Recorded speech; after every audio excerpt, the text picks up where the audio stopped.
Good morning साथियों, आप सभी का बहुत बहुत स्वागत है। आप सभी के लिए जो है इतिहास की अगली वीडियो आप लोगों के लिए प्रेषित की जा रही है। आशा कर रहे हैं कि पुरानी वीडियो को आप लोग देख रहे हैं लगातार, और निश्चित रूप से अगर आपने इन वीडियो से तैयारी की तो 100% मानकर चलिए कि आपका जो पीसीएस लेवल का परीक्षा है वो बड़ी आसानी से निकल जाएगा। तो चलिए आज की वीडियो को शुरू करते हैं। लेकिन अगर आप चैनल पर नए हैं दोस्तों तो चैनल को लाइक, शेयर और सब्सक्राइब करना न भूलें। चलिए, यहाँ पर वैदिक सभ्यता चल रहा था, और जैसा कि वैदिक सभ्यता पर हम लोगों ने काफी सारी बातें की थी। मैंने आपको पहले बताया था कि ये एक प्रकार की जो है ग्रामीण सभ्यता है, और यहाँ पर एक बहुत ही महत्वपूर्ण युद्ध हुआ जिसको हम दशराग्य का युद्ध कहते हैं। आपको बता दें, दशराग्य का जो युद्ध है ये बहुत ज्यादा पूछा भी जाता है अक्सर परीक्षा में, और विशेष रूप से समीक्षा अधिकारी और पीसीएस की परीक्षा में इससे क्वेश्चन बहुत बनते हैं। तो ये ध्यान रखना है दोस्तों। देखिए, सबसे पहले ये जान लीजिए कि यहाँ पर ऋग्वेद में भरत कुल का उल्लेख मिलता है, और ये वही भरत है जिसके नाम पर हमारे देश का नाम आज क्या कर रखा गया है, भारत रखा गया है। तो इस चीज को आप याद रखेंगे कि भरत कुल के राजा भरत के नाम पर ही इस देश का नाम भारत पड़ा। ठीक है, बहुत ही पुराना युग है, एकदम कह सकते हैं इतिहास के साक्ष्य यहीं से मिलते हैं। तो ये ध्यान रखिएगा कि ये जो है ये ऐतिहासिक काल जो था यहीं से शुरू होता है, वैदिक सभ्यता से ही शुरू होता है। तो भरत कुल के एक राजा थे जिनका नाम था भरत।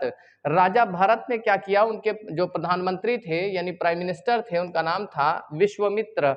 तो राजा भरत ने क्या किया, इन्होंने अपना जो प्राइम मिनिस्टर है ये वसुमित्र, इनसे जो है नाराज होकर इनको जो है प्रधानमंत्री पद से हटा दिया। जब इनको हटा दिया और उन्होंने अपना नया प्रधानमंत्री जो बनाया है वो किसे बनाया, वशिष्ठ को बनाया। जब वशिष्ठ को निकाल दिया, मान लीजिए कि एक प्रधानमंत्री जो है पद से जब हटेगा तो स्वाभाविक सी बात है कि बहुत सारी ऐसी चीजें होती हैं जो उससे छिन जाती हैं, अथॉरिटियां छिन जाती हैं। आपको बताएं तो राजा जो विश्वामित्र जो हैं ये भागकर 5 आर्य राजाओं के पास जाते हैं और 5 अनार्य राजाओं के पास जाते हैं। ठीक है, और उनसे जाकर मदद मांगते हैं कि हमको जो है निकाल दिया गया है और आप लोग जो है हेल्प करें, हम आपको इनकी सारी अच्छी बुरी बातें बताएंगे और हम लोग बहुत आसानी से भरत कुल के राजा भरत से जो है जीत जाएंगे युद्ध। आखिरकार सारे राजाओं ने इनको समर्थन दे दिया, यानी 5 आर्य राजा इनके साथ आ गए और 5 अनार्य राजा इनके साथ आ गए।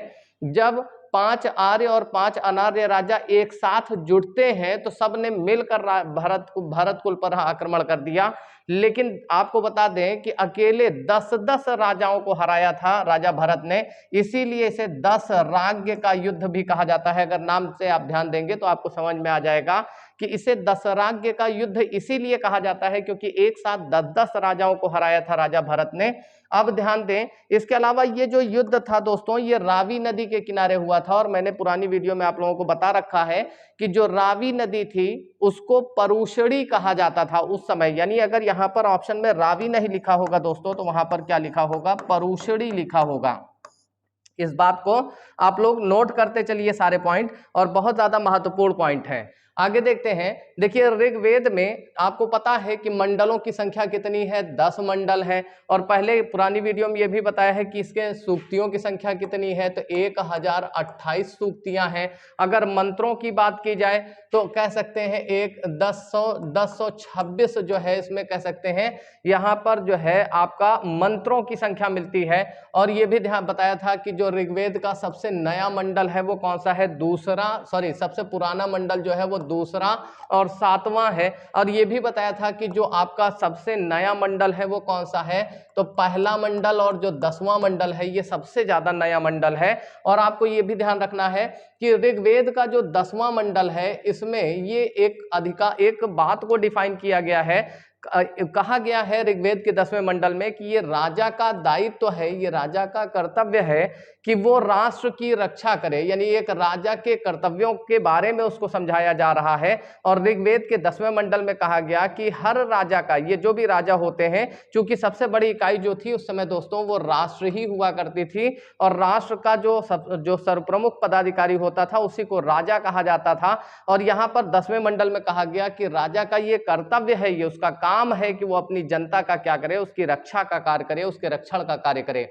लोग जनता को, राजा को बड़ा ही स्नेह करते थे, इसीलिए वो अक्सर भेंट वेंट दिया करते थे, यानी उपहार दिया करते थे। जैसे हम लोग किसी से प्रभावित होते हैं तो उसको गिफ्ट करते हैं, ऐसे ही वैदिक काल में जब राजा से लोग बहुत प्रभावित हो जाया करते थे तो राजा को स्वेच्छा से, अपनी मर्जी से भेंट देते थे, कुछ ना कुछ दान पुण्य करते थे, और उसी को बलि कहा गया है। तो इस बात को भी आप लोग याद रखेंगे कि बलि क्या है, स्वेच्छा से राजा को जो भेंट दी जाती थी वही बलि कहलाती थी। इसके अलावा देखिए यहाँ पर जो जन शब्द है, जन शब्द का उल्लेख ऋग्वेद में 275 बार किया गया है। ये ध्यान रखना है, कई बार पूछा गया है परीक्षाओं में कि जन शब्द का प्रयोग ऋग्वेद में या वेदों में कितनी बार किया गया है, तो आप बताएंगे कि 275 बार। बहुत इंपॉर्टेंट टॉपिक है। इसके अलावा जन से ही बना हुआ एक शब्द जिसको हम जनपद कहते हैं, जनपद को आप जान रहे हो, जिले की बात हो रही है, तो इसका उल्लेख भी मिलता है, लेकिन मात्र एक बार जनपद शब्द का प्रयोग किया गया है। जन शब्द 275 बार प्रयोग में लाया गया और जनपद शब्द जो है वो आपका एक बार प्रयोग में लाया गया। इसके अलावा जो पुरोहित होते थे, पुरोहित का मतलब कह सकते हैं कि मंत्री वगैरह या जो पुरोहित होते थे, उनका पद जो होता था वो वंशानुगत होता था, यानी पीढ़ी दर पीढ़ी के आधार पर जो है वहां पर होता था। इसके अलावा जो दुर्गपति होते थे, जो दुर्ग की रक्षा करते थे, उनको पूरब शब्द से संबोधित किया गया है। तो ये भी आप लोग याद रखेंगे कि पूरब किसे कहा गया है, दुर्गपतियों को कहा गया है। और ऋग्वेद में 8 बार सभा का उल्लेख मिलता है। आपको पता है ना कि 3 संस्थाएं मैंने बताई थी, जिसमें आपका एक सभा है, दूसरा समिति है और तीसरा विदर्थ है। तो ये जो सभा शब्द आया है, इसका जो प्रमुख होता था, ये भी आपको बताया कि इसका अगर कोई सदस्य है तो वो सभेय कहलाता था। क्या कहलाता था? सभा का मेंबर सभेय कहलाता था।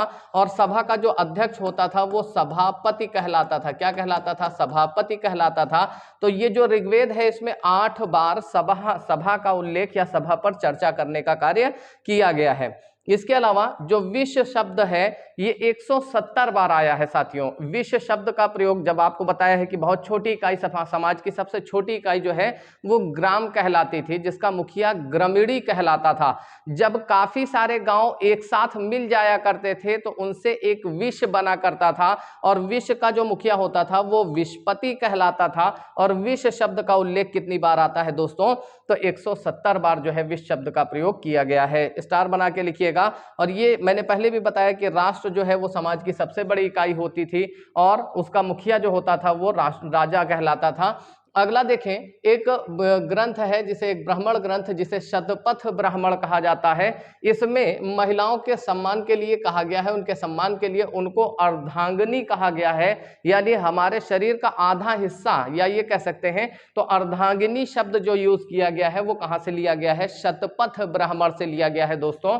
इसके अलावा ऋग्वेद में आपका कह सकते हैं कि एक शब्द और महिलाओं के लिए इस्तेमाल हुआ है जो इससे भी ज्यादा जो है सम्मान वाला है। कह सकते हैं उन्हें जायदेस्तम कहकर संबोधित किया गया है।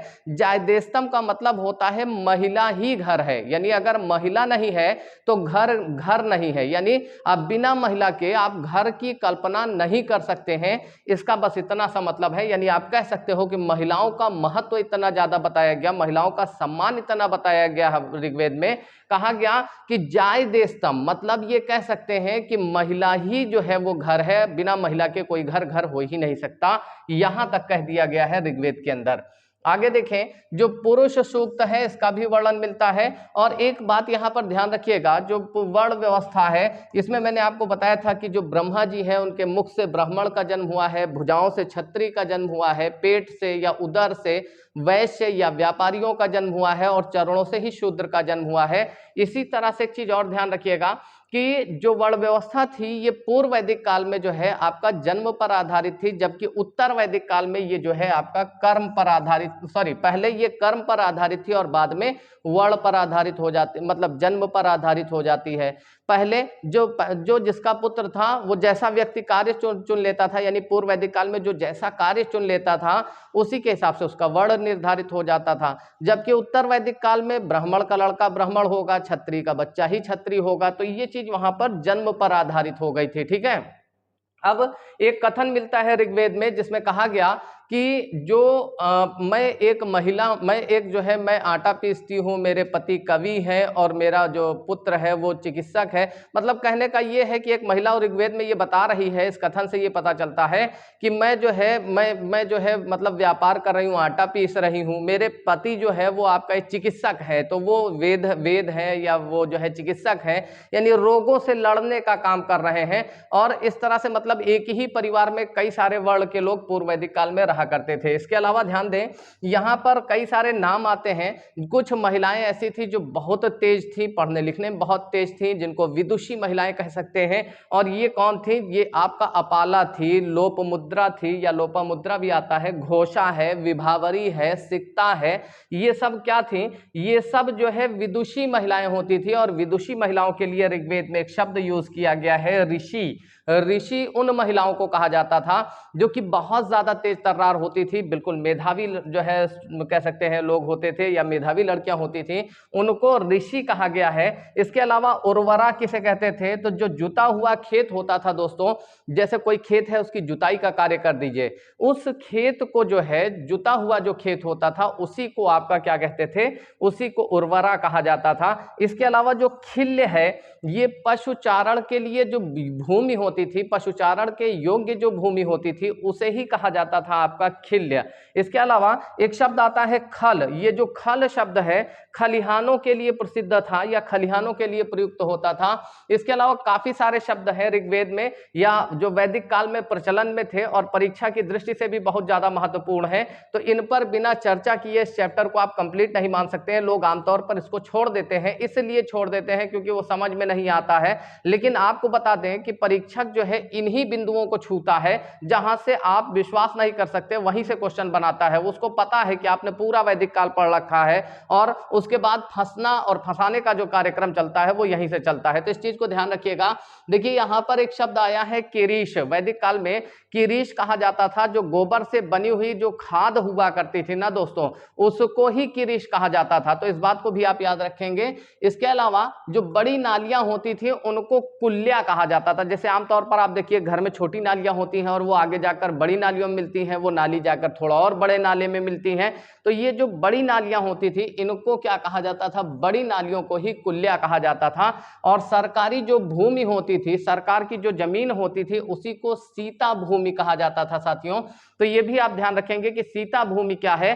तो सरकारी जो भूमि होती थी उसे सीता भूमि कहा जाता था। और हल से जब चलाया जाए खेत में तो नालियां बन जाती है ना, वो नाली जो होती थी उसी को सीर कहा जाता था। तो इसको भी आप याद रखेंगे। कीनांश एक शब्द आया है जो हलवाहे के लिए इस्तेमाल किया जाता था। पर्जन्य जो वर्ड है ये बादलों को कहा जाता था, यही बरसात वाले बादल जो हैं इनको पर्जन्य कहा गया है।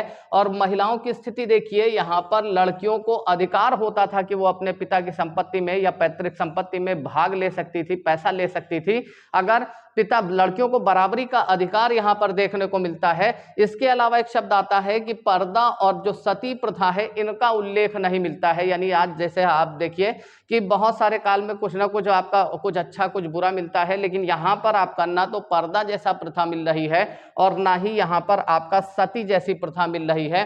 होता क्या है कि आमतौर पर लोग लड़कियों को ही दोषी मान लेते हैं। ये मान लेते हैं कि जो लड़कियां हैं उन्हीं के कारण पुरुष की मृत्यु हुई है, यानी उसके बाद जलती हुई चिता पर बैठा दिया जाता था, जिसे सती प्रथा कहा जाता था। ये प्रथा अब पूरी तरीके से बैन हो चुकी है और यहाँ पर तो थी ही नहीं, कह सकते हैं वैदिक काल में थी ही नहीं। इसके बाद देखिए अमाजु जो शब्द आया है, अमाजु शब्द का इस्तेमाल जो होता था साथियों, ये अविवाहित रहने वाली महिलाओं के संदर्भ में किया जाता था। और वैदिक काल में लोग जो है वो नमक और मछली से परिचित नहीं थे, इसका कोई वर्णन नहीं मिलता है। जो वस्त्र थे वो ऊनी और सूती दोनों प्रकार के होते थे। एक होता था जिसको वास कहा जाता था, ऊपर से पहना जाता था। अधिवास जो है वो नीचे पहनने वाला जो है कह सकते हैं कपड़ा होता था। तो वास और अधिवास प्रकार के जो है कपड़े होते थे। इसके अलावा आभूषण जो है वो महिलाएं भी पहनती थी और पुरुष भी पहनते थे, दोनों लोग एक साथ कह सकते हैं आभूषण पहनते थे। कान कर्ण के छेदने यानी कर्ण छेदन का भी उल्लेख मिलता है। साथ ही साथ मनोरंजन के साधनों की बात की जाए तो संगीत, रथ दौड़, चौपड़, चौपड़ मतलब जुआ, ठीक है, रथ दौड़ भी होता था, संगीत भी होता था, चौपड़ भी होता था। ये सब इन लोगों के मनोरंजन के साधन थे, यानी आर्यों के मनोरंजन के साधन थे। एक शब्द आया है आजा, आजा का मतलब है बकरी, और इसका उल्लेख कई बार मिलता है, बहुत बार देखने को मिलता है, तो इसको भी आप याद रखेंगे। और कृषि शब्द का उल्लेख कितनी बार मिलता है दोस्तों, तो 24 बार कृषि शब्द का प्रयोग जो है वो किया गया है। इसके अलावा पवित्र पशु जो है वो गाय था, ये भी आप ध्यान रखेंगे, और गाय को अवध्य माना गया है, और वस्तु विनिमय का आधार भी जो है वो गाय हुआ करती थी। वेकनाट उन्हें कहा जाता था, जैसे कोई सूदखोर है जो सूद वगैरह देता है, यानी कर्जा वगैरह देता था या सूद वसूल करता था, ब्याज लेता था।